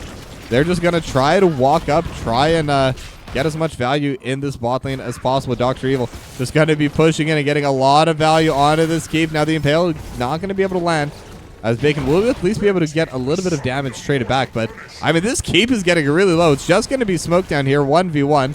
Could look for the backline, but just going to be clearing this away instead. That bottom keep is not going to go down, but it is very low. One more push from the side, and that will be all they need. But now the Punisher is here in the mid lane. They've already taken down the wall, and now they're looking for this mid lane fort. Mortar Punisher already going to be getting a lot of damage to this. They will have the advantage in structures over here in the mid lane. And in fact, overall, they're going to have the advantage in structures on the side of Bork Side of the Moon. Now, if Zad is able to get into the bot lane to finish off that keep, that's where the situation does change. But really good burrow charge from Rocket Road just keep that Punisher from getting too much damage. But the mid lane wall is gonna not entirely fall, but most fall. But Grizzly gets caught into the cocoon. This could be a play for them. Velvet getting set up, crushing Jaws, not gonna be able to find anyone, but the Gust gonna push back Silver Spy and ATD09, but the D-Shield is there for Grizzly. And now the trap lands on Dr. Evil. Bacon able to jump in and just burst them down. And now the Mosh Pit lands on a 2, but the Lurking Arm will find the kill. As now Zad jumping on a Grizzly, last rights. Not going to be able to get the kill, but the next little bit of a combo will. But Bacon still looking for plays, already has 2. But will be backing away now. And in the meanwhile, the bottom keep was finished off, so it's 2 structures gone overall. Bork Side of the Moon will have a slight push in mid lane and top lane, but Roll1Esports are going to have a massive push in the bot lane as now they're looking to move forward. They have the Lurking Arm, and they're able to get it onto Smoke, but the lead into the back line, and they're able to take down Juaniba first. Smoke still surviving for a little bit, buying a decent bit of time as Vevan trying to jump into the back lane. Now they have the stun on to Bacon, and with the Shadow Waltz, one more lands. Bacon kind of healing up from those autos, has the healing talent, and will be able to back away. It's still 1 extra kill for Roll1Esports at the end of the day. And I'm not even sure who to say won out. I think Roll1Esports overall wins out on that entire map exchange over the last 2 minutes. Especially now that they're able to get this push into the mid lane. I'm not sure if they'll have enough damage to finish off this fort, but they're definitely going to get it pretty low. And with Grizzly and Bacon not being able to walk up, this should be theirs. Now, Velvet and Rocket Roll definitely not the best at taking this. Rocket Roll going to be pushed back, but with a bro charge, going to be able to just jump away as the Impalers just still hitting onto the fort. And a couple more hits is all it needs, and they will be able to finish it off. Okay, so now we can for sure say Roll1Esports definitely takes the advantage there. And they have their level 20s available, but Bork Side of the Moon should be matching that shortly. The mid lane's in an even state. Top lane actually going to have a slight push in favor of Bork Side of the Moon, but this bot lane, every single wave having a cannon is going to provide a lot of pressure very quickly. So once these next team fights come through, if they're elongated, it's definitely going to be helping them as now ATD09 getting jumped to the back from the bro charge. Lands on a 2, leap into the back line, and Velvet's kind of stuck in there with the mosh pit. Velvet and Dr. Evil, but there's the Lurking Arm, and that's going to get so much damage, and now they have the second mosh pit. They're going to be able to take down Velvet, but the grenades will land last second. Rocky Road will be able to jump away in time. Bacon trading with Dr. Evil will be able to heal back up. It's 1 for 2 in favor of Roll1Esports as the next shrine is activating, and that's a shrine that's activating in the top lane, the one lane that they are going to be getting passively pushed into. So that's going to get the lane in as Rocky Roll, Dr. Evil, and Juaniba going to get immediately started on those skeletons. Or I say that, but Dr. Evil wants those stacks, and frankly, I think that's a good idea 38 stacks on frequent flyer. This is a very, very strong fall stat. But now 3 members strong. They are here to defend. Bacon, Silver Spy, and Grizzly.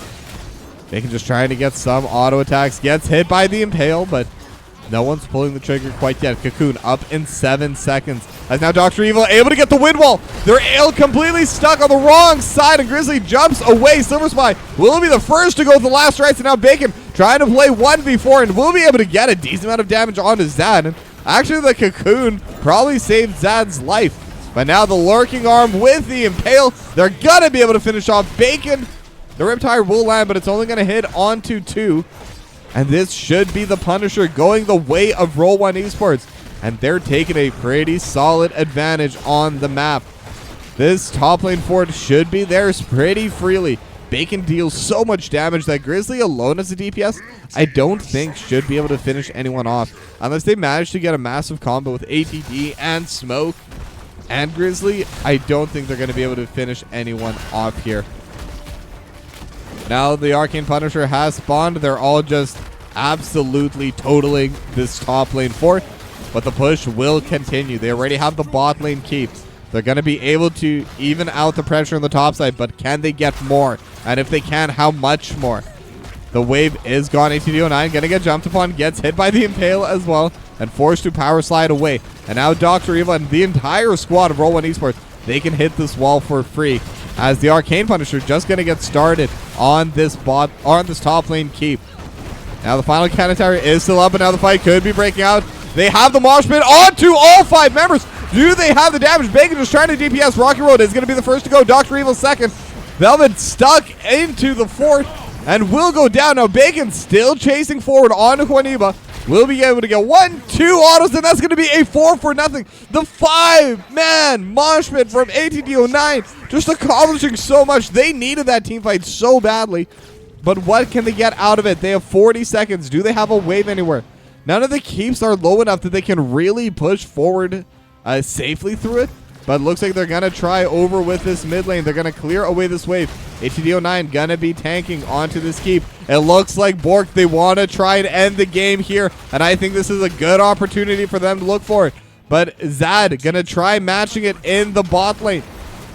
But who's going to be out more on top? Is it going to be the wave or is it going to be the 4 squad? And now the core is slowly rooting them, slowing down their damage. The lead going to go into the back line. And it looks like the damage for Roll1Esports is definitely going to be higher. Or sorry, for Bork is going to be higher. And they're going to bring us to a game number 3.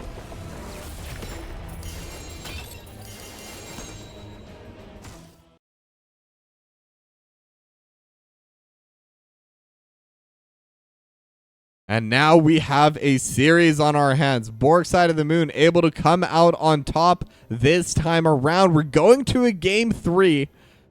And these two teams, I mean, we're all seeing how close these games are. Everything is just on the edge. If Roll1Esports just had a slightly better fight, they win the game. If game 1, Bork side of the moon had a slightly better fight at one point, they would have won that one. So it's really a coin toss between these two teams to see who comes out on top. Now we're going to go to a short and final break before game 3, but reminding everyone, after game 3, there will be the t-shirt giveaway. We have hit that 100,000 community points. So be sure to stick around for that once the series ends. And I'll go to a short break, and when we come back, it'll be the 3rd and final game between Roll1Esports and Bork side of the moon. Don't go anywhere.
right, and we are here for the third and final game of the night between Roll1Esports and Bork side of the moon.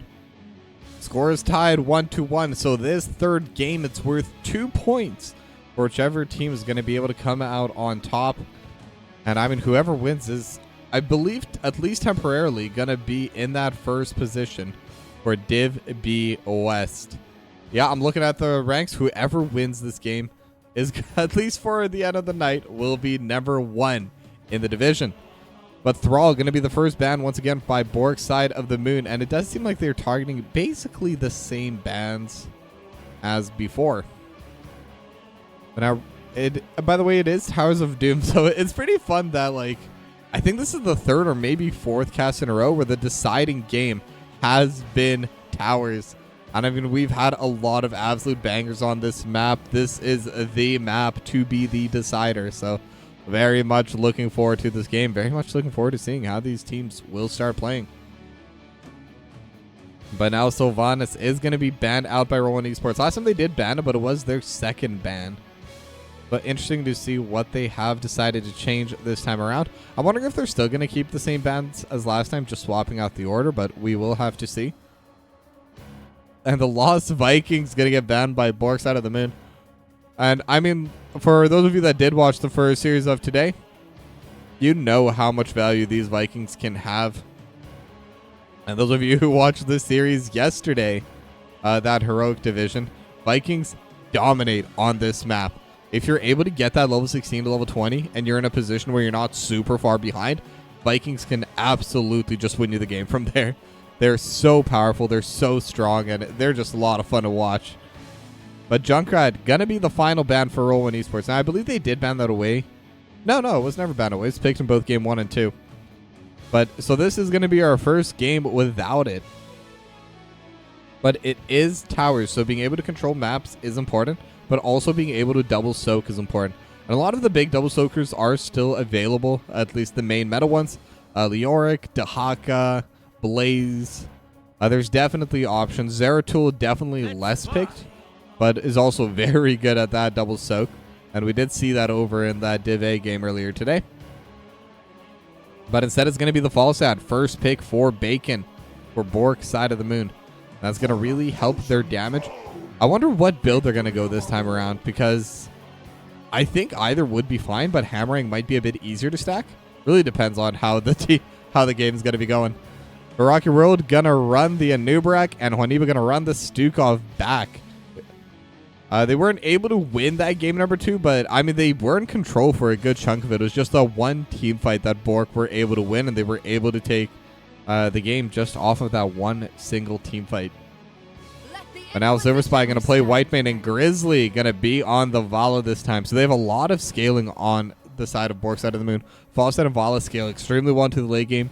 Whitemane also has a lot of scaling and is also able to provide a lot of teamfight heals. Especially with anyone getting those stacks of plea, gonna just be absolutely kitted out while mana lasts anyway. Whitemane's definitely one of those healers as supply lasts, you know? But the Crimson Age is also going to be extremely powerful. Especially if they're able to get it off while Nubrak and Stukov are engaging. It's going to lower a lot of the damage that normally does come out from that combo. But now Roll1Esports, with their final ban, going to remove the Diablo. Now, I don't think we've seen the Diablo picked this series. Out of the tanks, like I said before, ETC is still available if ATD09 wants to play that again. And I do know ATD09 does like the ETC. But could also like to play the Joanna, because the Iron Skin is very powerful here. It's going to be able to prevent any kind of stun lock coming out from a Nubrak or Stukov. It'll give them an opportunity to cancel any of those channeled abilities as well. Just buy space, counter engage. I think that would be one of the better options. But again, these teams have their preferences. These teams know how they want to play, and they're a lot more practiced than me. So definitely not trying to put any ideas in their heads. But Li Ming going to get locked in for Velvet, and Zagara going to get locked in for Dr. Evil 12. So now they have the Zagara to hold the lane. It's super good at it. I could potentially also be an offlaner double soaker. I have seen that, I believe just once this season in NGS. It is the Nidus Worm build for the Heroic. And if you do build Zygar like that, can definitely double soak in the off lane and in the mid lane. And also obviously scales extremely well. But out of the tanks I haven't mentioned, Stitches, that's the one that's going to get locked in. And Smoke, once again, on the Sanya. So not going to be as good at the double soak as a lot of other offlaners are. But will be extremely powerful in those team fights. We saw how strong Bork was. And Smoke especially with that crater. Able to lock multiple people in. Specifically Velvet on that Orphea, who's actually going to not be playing the Orphea for the first time this series. But final pick going to be Zad on the Hogger. And with that, we have our draft complete. And this will be it. Winner takes not all. They're not going to be able to get all 4 points, but they could definitely get at least 3 for themselves and take that #1 spot in Div B West. Without further ado, it is going to be Roll1Esports versus Bork Side of the Moon. Game number 3.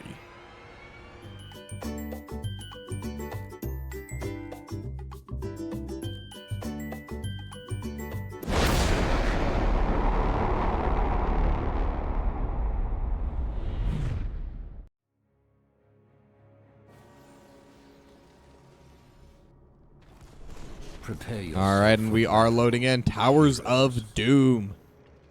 And this is a map that typically does go into the late game, though I have definitely seen games where if you're able to get a very good early advantage, you're able to take down 1 or 2 bell towers early, and you're just able to roam around the map slowly but surely, just choking out the other team, just not letting them ever catch their breath, not letting them ever retake any of their bell towers. And especially never allow them to contest any of the altars. But the game is going to be starting now. Anubrak is somewhat of a counter to Stitches, especially if they go that beetle build. And it is going to be Legion of Beetles over level 1. So definitely going to be that option first, as ATD09 coming in from the side. Not going to be able to find the hook quite yet. Just kind of poking down into the front. As Lurking Arm's just going to be used to zone, as the hook almost lands on a Velvet. Just needed a little bit of extra range, but obviously they will come through with a few more levels. As Rocket World looking for Smoke, will be able to land the stun, but not too much follow-up. So Smoke just going to be able to back away. Will actually purposefully tank on that Arcane Orb as well, just to be in a good spot. As Bacon just charging on a Dr. Eva. Now it is going to be the Hammering build. It is also going to be Krita the Hunter build coming out from the Vala. So it's going to be a lot more damage just coming in through the auto attacks. But again, Roll1Esports, they're able to get the first push over in the mid lane. They had the push over in the top lane. Smoke kind of in an even state now. But interestingly enough, Zad's running down to the bot lane. So they're looking like they're going to go forward aggressively. They have the silence. ATD09 definitely starting to get low. We'll be able to heal back up a little bit. Silver Spy just trying to get the healing through. And with the stacks of plea, will be able to get it back. But they will not be able to defend onto the Sapper Camp. So this should be a pretty successful steal for Roll1Esports. But I don't think that Bork Side of the Moon care too much. They will have the push in the mid lane. Smoke will be able to take the Sapper Camp in the top side as a reply. So overall, they should still have around the same amount of camps they normally would. But now they're trading onto the bot side. Dr. Evil getting slowed down. But with the tumors, should be in a good spot. But the hook will land, but there's just no follow-up left for it. And looking at this composition, that actually is a potential issue. They don't really have any kind of follow-up to the hook until the heroics are available. So just another extra thing that is kind of pointing towards them needing to stack up, needing to scale before they can get this full value of the team con. Now Rocket World is going to get dismounted, but with the bro charge, they're going to be able to jump away. And now Smoke's the one to roam down, so they're going to steal back the siege camp, which means that overall, Bork Side of the Moon are the ones that are going to get 2 siege camps in their name. Now, they did lose their top cannon tower at the bottom. I actually had to double check to see if they did go for it. For Roll1Esports, it looks like they're going to be able to properly defend here. They're going to have the ability to walk up, and they're not going to lose any of their structures for this. But now Smoke clearing out the top side, and Bacon making sure the mid lane is pushed in as Dr. Evil starting to get a little bit low. Grizzly trying to chase down, but not going to be able to get enough damage for the kill. But already at 12 stacks on Creed, 14 on Gathering Storm. Now Smoke getting positioned in the top right. ATD09 getting positioned over in the mid lane. as both teams just kind of trying to buy space and take over here. A Silver Spy trying to walk into a safer spot as well. Will be able to. And the auto attack's just happening over the wall. Grizzly trying to prevent this from going down, trying to get a couple of those extra stacks. Rocket Roll definitely starting to get a little bit low, but Zad over in the back line looking for Silver Spy. Throws down the Dynamite. Hog Wild as well, but not going to be able to bounce between them. Bacon jumping onto Zad, and one more Hammerang will be enough to get the kill. As NTD09 chasing onto Velvet, looking for the play, and will land the hook as well. And Grizzly almost has enough damage, but the Hungry Arrow not going to land. But with that, Bork side of the moon, they will be able to take control of this area. They will be able to get the channel, and they will be able to get those 4 extra damage points onto the core of Roll1Esports. 36-32, and a little level lead also starting to grow for them. As now Bacon clearing away this mid lane. Won't be able to clear all of it, but will get stunned up actually as Velvet with a lot of burst damage, but again, the dash will come out in time. Bacon won't go down and does have the well to tap from to be able to get back to the HP, and will run back down to the bot lane. But now the siege camp has respawned. Bacon immediately going to get started on it. Just trying to dodge out those little sapper stone throws. I don't even know what they're throwing. Probably pumpkins. ATD09 and Smoke just buying some space over in the mid lane. They'll get that pushed in as Zad going to be matching with the top side siege camp, just providing a little bit of pressure there. But the bot side is the lane that definitely matters the most. And now they're going to even take the time to clear away some of these tumors. ATD09 just kind of smacking whatever they can. And a one more hit. And actually over the top side, they're able to jump onto Smoke, and they're going to be able to get that pick off. I was a little bit enthralled watching those tumors. I'll be honest, it is getting a little bit late for me, so I do lose a little bit of focus here. But either way, they're able to take the kill, and the sappers are also able to land. This is actually going to provide a lot of pressure. There's going to be a double wave potentially lost as well. As Rocky Road looking forward towards Grizzly. Grizzly starting to get low, just trying to book it out. But the move speed is really high and will be in a good spot. As ATD09 just going to be able to walk it out. They're not going to be able to collapse on anyone else in the back in the bot lane. And they were able to get a good chunk of the buildings down as well. It's just going to be that bottom cannon tower still up. So at least they're able to trade that evenly, as Dr. Evil could be in a bad spot. But again, just no lockdown to follow up on those stuns. Now Grizzly going to get stunned. The Impale lands as well. And they have the silence on a Grizzly. But Silver Spy trying to heal it up. And now Silver Spy is the one in danger. Same with the ATD. Zad gonna knock them into the wall with the staggering blow. And the Arcane Orb slightly out of range. Either that or ATD09 just got healed enough during that. Now the team fight is coming through again, and they're just going to immediately jump onto the Falstad. So that's going to be a very quick kill for Roll1Esports, as they're also able to get the altars. So the game has evened out in that stage. But now Roll1Esports, they're trying to take advantage of the structural stages. ATD09 is going to get taken down. They're looking to play forward. Rocket W out of mana. But Grizzly out of health. Velvet snipes everything. Those magic missiles landed exactly where they wanted it to. So Velvet, huge pick off there, but now the hook does land on Dr. Evil, and they have the Gorge. They have Bacon here. And now Dr. Evil will go down, so that will at least be a pick off. And now that the heroics are available, I think Bork side of the moon going to be in a much better position to actually get more value out of the hooks landing. So this could be an opportunity for Bork side of the moon, because they've landed a decent amount of hooks. ATD09 has been pretty spot on with them. But before, they couldn't really follow up. They land the hook, get some damage, but they roll away or just walk away and then get healed up by Juaniba. But now the hook will land onto Velvet, but again, no Gorge now for 30 more seconds. And the rest of the team is just clearing away the camps. So that was more of a friendly hook. But Bacon just going to barrel roll over the wall. Rock Your World trying to get that stun landing. And it's just going to be the single altar over in the bot lane spawning next. As it looks like Roll1Esports, they should be able to just win this out. But the gust has been used. Rock Your World will be able to just walk right back onto the camp. And they will get the Sapper camp for themselves. And with that, that will give them a little bit of pressure over to the bot lane. Now Rock Your World aiming onto 3. Crimson Age just comes out in time.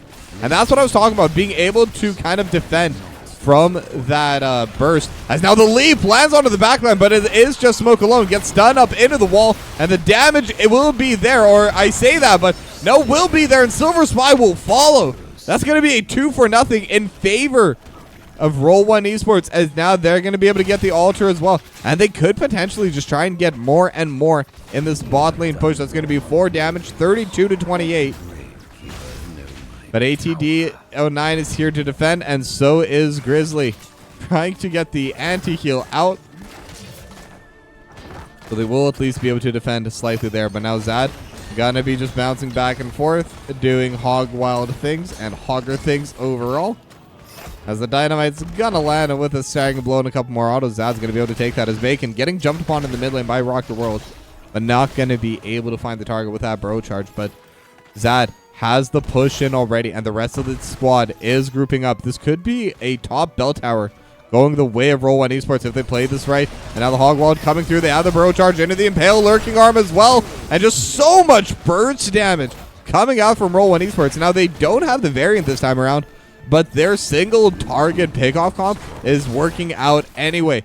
And I think with the Anubrak, they actually have more consistent engage. It's less telegraphed. They can come in from different angles. Now, Bork Side of the Moon will at least be able to steal one of these camps as Rock2World looking for the engagement. And they're able to find it. Silver Pie starting to get low, but the Crimson Aegis will come through.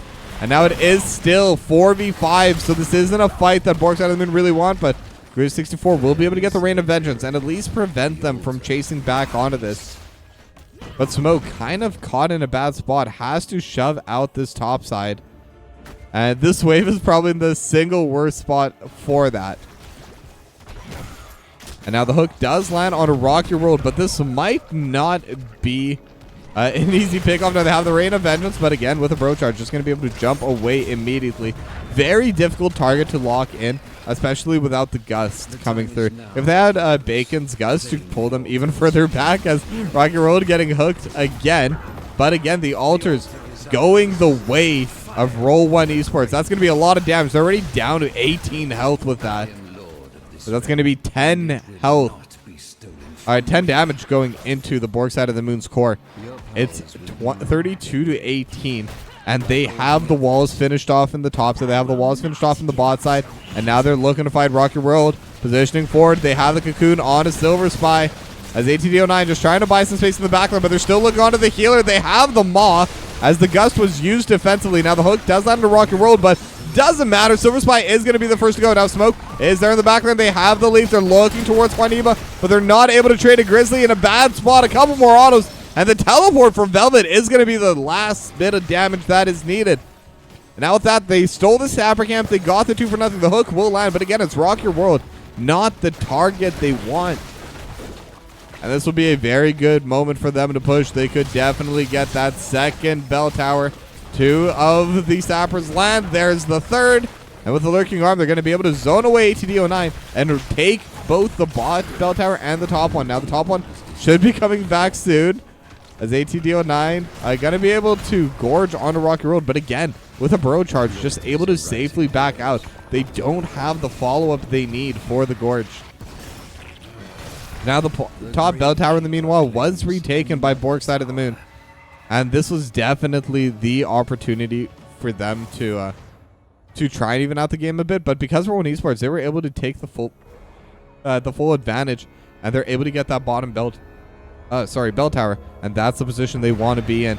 Zad is positioning onto that bell tower as well. ATD09 just trying to get in the way, but Zad should be able to just lock in that altar, and it's going to be 2 altars going the way. So that's another 10 damage going into Bork Side of the Moon. It's 29 to 18. That was a 10 for 3 trade, as Bacon trying to get this bottom bell tower pushed back in, but not able to get it yet. And now Grizzly and Silver Spy will be able to finish off this mid lane for now, as Rock2World aiming for Bacon. But again, Bacon's been pretty quick on those barrel rolls today. But I mean, there's still a bad spot. They're still down the bell tower on this bot side.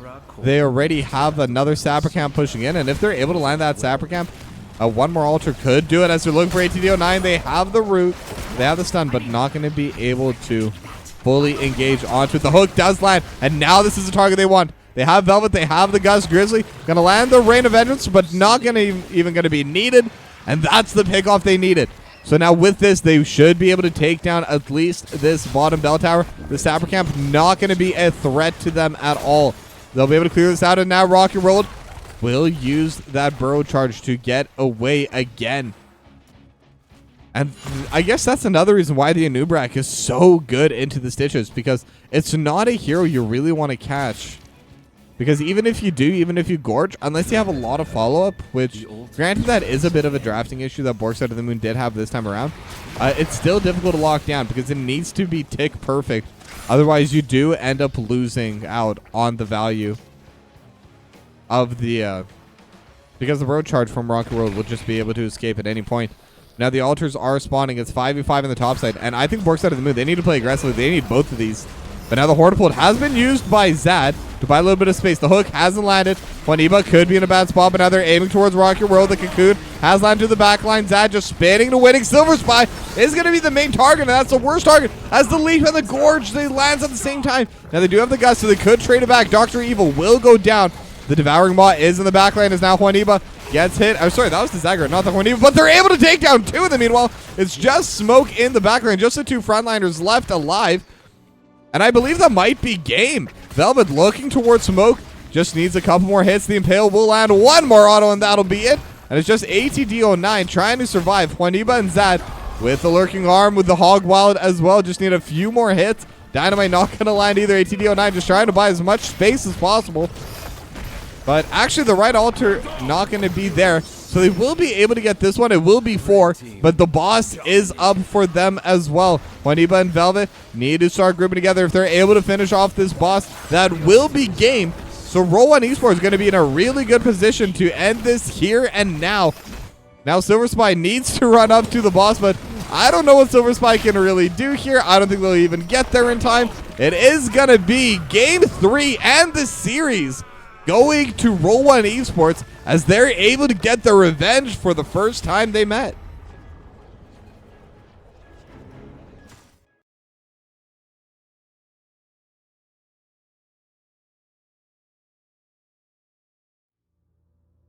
And I mean, this time around, it was a bit of a cleaner series coming out from Roll1Esports.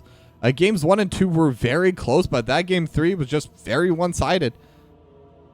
And I think Bork Side of the Moon, they kind of outdrafted themselves that time around. Falstad, Vala, and Whitemane all need to scale Stitches.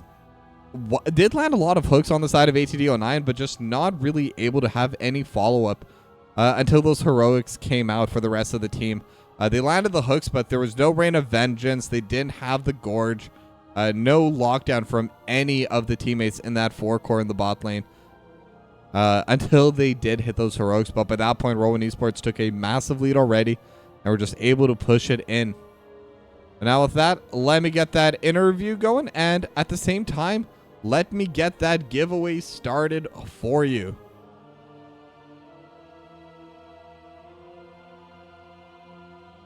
Let me just get that interview set up first. Boom, boom.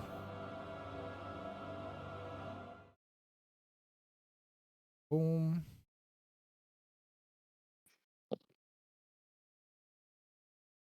Hello, hello. Hello.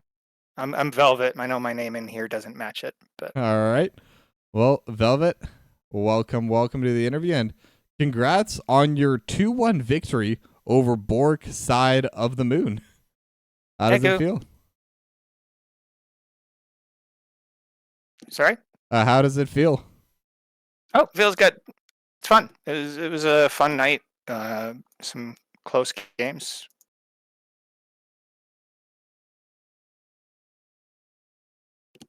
Okay, sorry, give me one moment.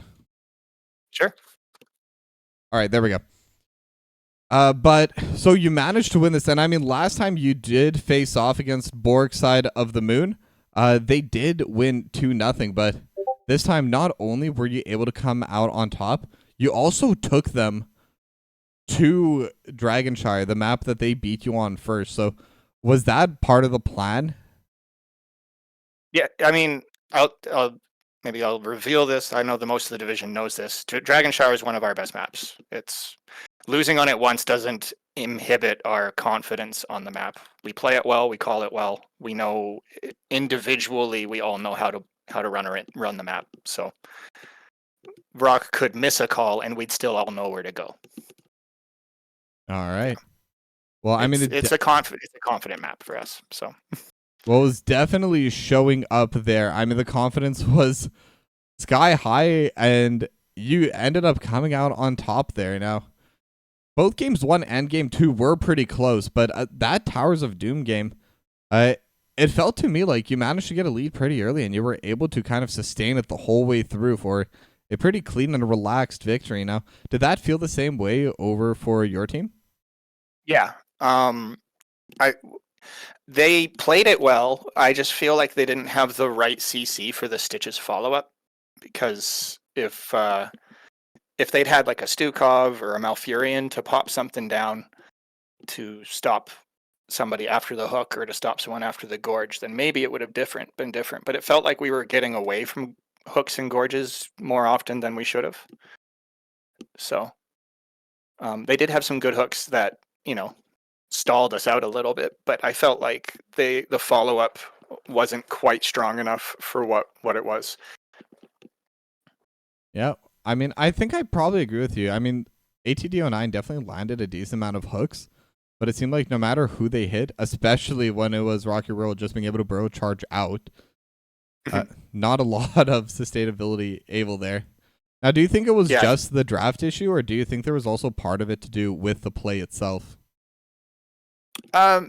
No, I don't. I actually think that they're a stronger team than us in the actual rankings. Like if I look, like we're a solid crew. We've been playing together a very very long time.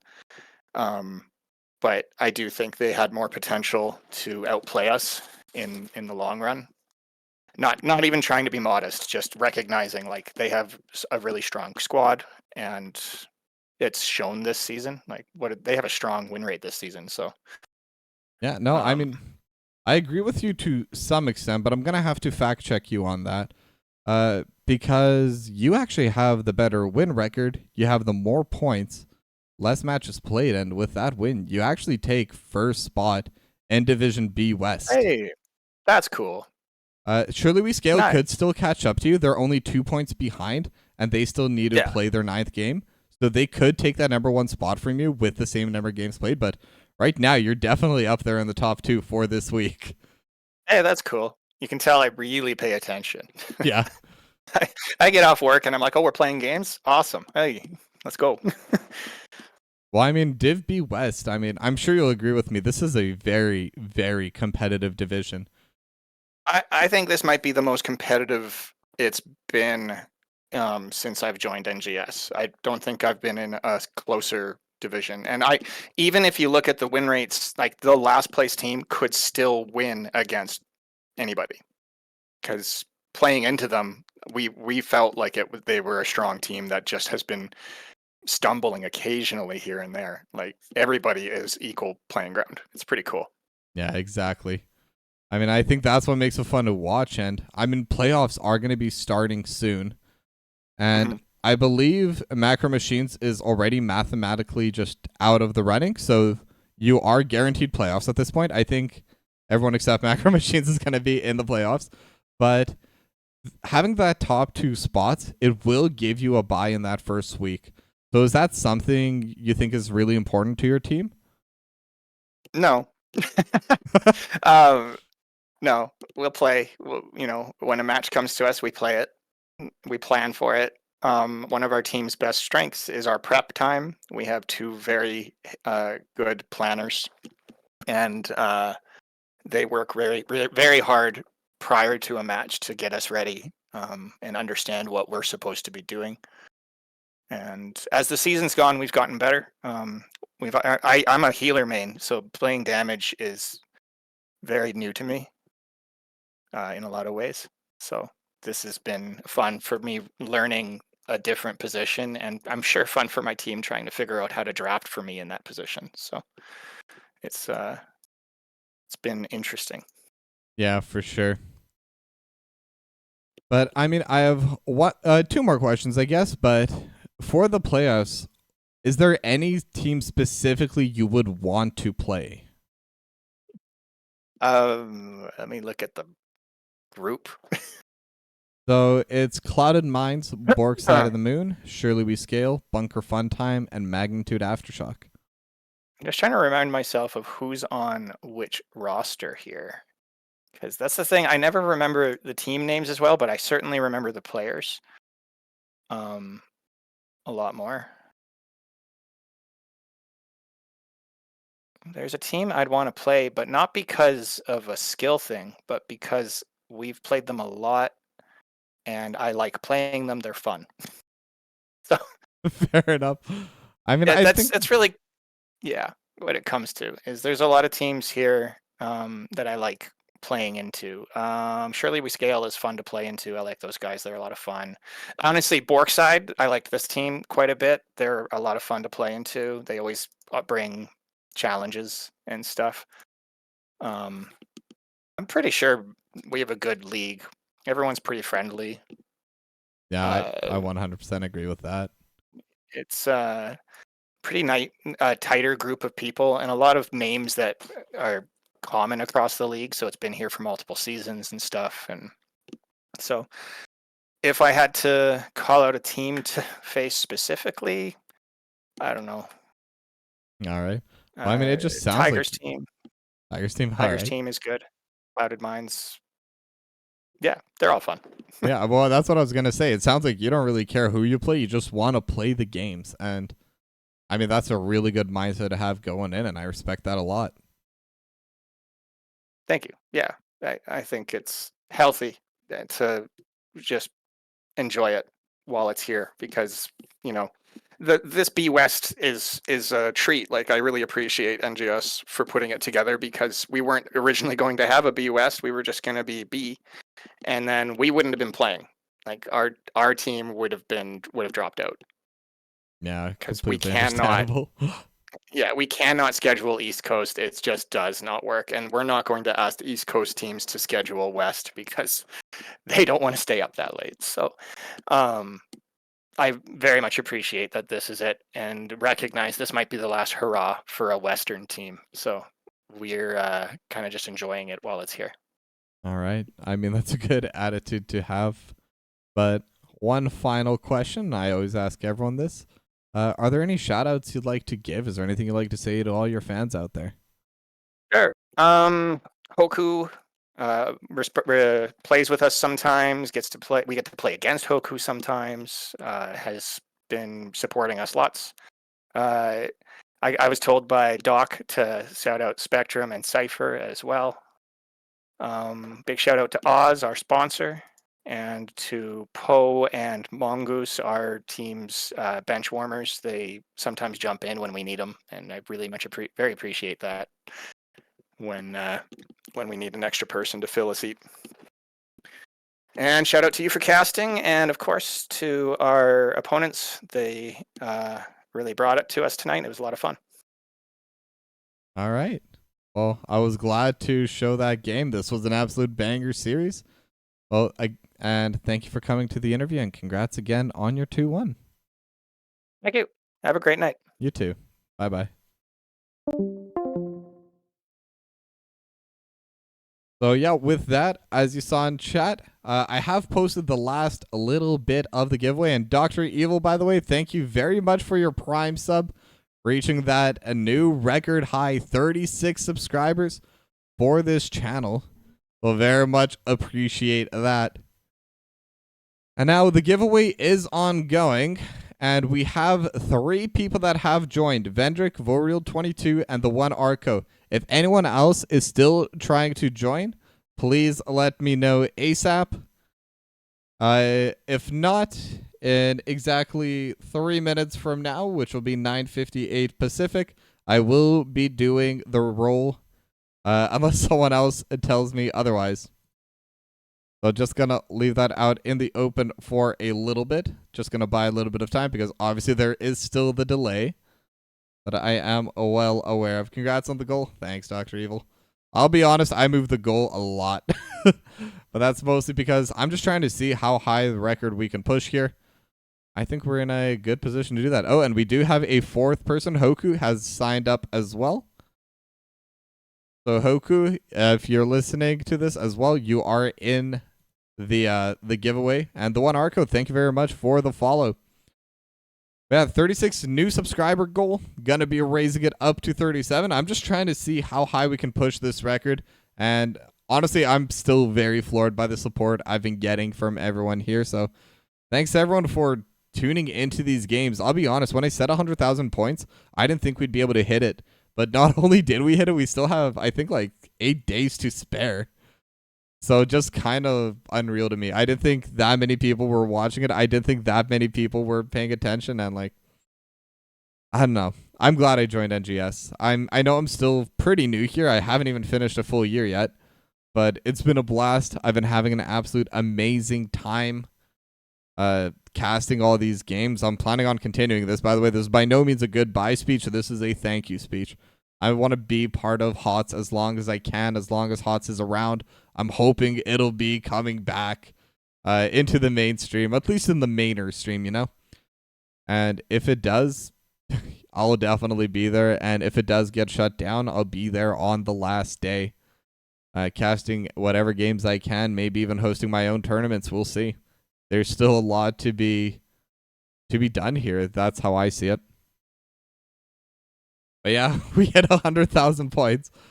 Do I know the top 3 contributors? Let me check, actually. I mean, you're definitely going to be one of them.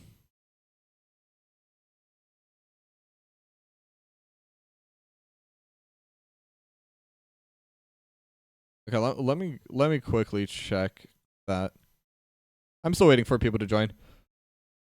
And by the way, again, it's Hoku, the one Arco, Voril, and Vendrick. Those are the 4 that have joined so far. So if you haven't joined and you haven't, or if you're trying to join and you haven't heard your name, that means you have not joined yet. Okay, let me check the, where would this even be? Would it be viewer rewards? Probably.